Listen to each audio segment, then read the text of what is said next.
அன்பர்களே, மதுரை ஸ்ரீ மீனாட்சி சுந்தரேஸ்வரர் திருக்கோவில் சித்திரை திருவிழா 5ஆம் நாள் இன்று.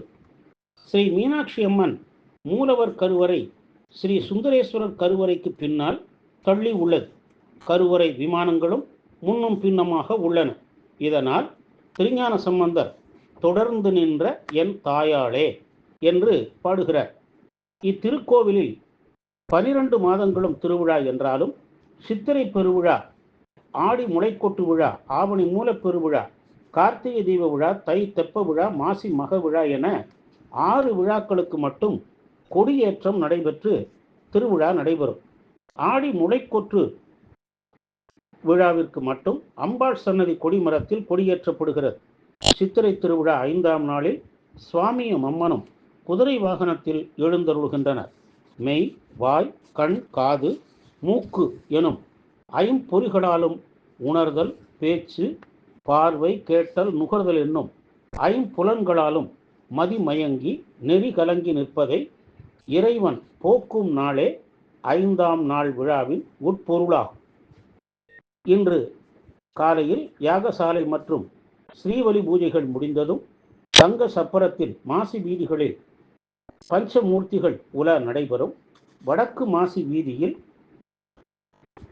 உள்ள ஸ்ரீ நவநீத கிருஷ்ணசுவாமி மண்டகப்படியில் சிறப்பு பூஜையும் நடைபெறும்.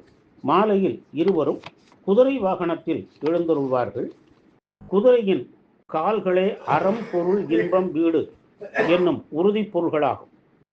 அறத்தின் வழியில் பொருள் தேடி இன்பமாக வாழ்ந்து இறைவனின் திருவடியை அடையும் பேற்றினை பெற வேண்டும் என்பது இதன் பொருளாகும்.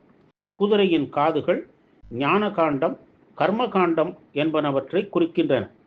அதன் கண்கள் பரஞானம், அபரஞானம் என்பனவற்றை குறிக்கும். முகமும் வாலும் விதிவிலக்கு என்பதை குறிக்கும்.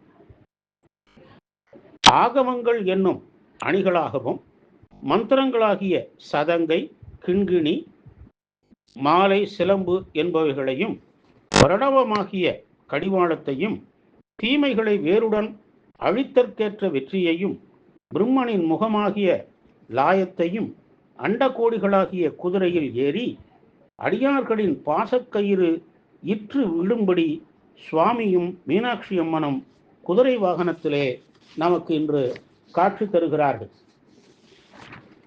திறமைமிக்க வீரன் செலுத்தும் குதிரை இலக்கை அடைவது போல மனக்குதிரையை அடக்கி சரியான வழியில் செலுத்துங்கள், இறைவன் நம்மை காப்பாற்றுவான் என்பதை இந்த குதிரை வாகன காட்சி உணர்த்துகிறது. மதுரைக்கும் குதிரைக்கும் மிகுந்த தொடர்பு உண்டு. சுந்தரேஸ்வரரே குதிரை வீரனாக தோன்றி நரியை பரியாக்கியும் பரியை நரியாக்கியும் திருவிளையாடல் புரிந்த நாம் அறிவோம். அந்த கோலத்தில் இறைவனும் இறைவியையும் குதிரை மீதேறி உலா வருகின்றனர் என்று வேடற்பரி லீலையும் நடைபெறும். சுந்தரர் யாரிடமிருந்தும் பொன் பொருள்களை பெறக்கூடாது என்பது அவருக்கு இறைவன் விதித்த கட்டளை. ஆனால் அவரோ சேரமான் பெருமாள் நாயனாரிடமிருந்து பொன் பொருள் பெற்று வரும்போது இறைவன் பூதங்கடங்களை வேடர்கள் போல அனுப்பி அந்த பொன் பொருள்களை அபகரிக்கிறார். பின் சுந்தரருக்கு காட்சி தந்து இறைவன் அருள் பாலிக்கிறார். இந்த நிகழ்வு படித்து காட்டப்பெற்று பொன் பொருள் கணக்குகள் வாசிக்கப்படும். இந்த நிகழ்வு கோவில் மீனாட்சி நாயக்கர் மண்டபத்தில் நிகழும். 5ஆம் நாள் விழாவில் பொருள்களை உணர்ந்து சுந்தரேஸ்வரரையும் மீனாட்சியையும் குதிரை வாகனத்தில் தரிசித்து நற்பேறு பெறுவோமாக. ஆடக மதுரை அரசே போற்றி, கூடல் இலங்கு குருமணி போற்றி, ஷாமலா பீடநிலையே, ஜெகதம்பிகே.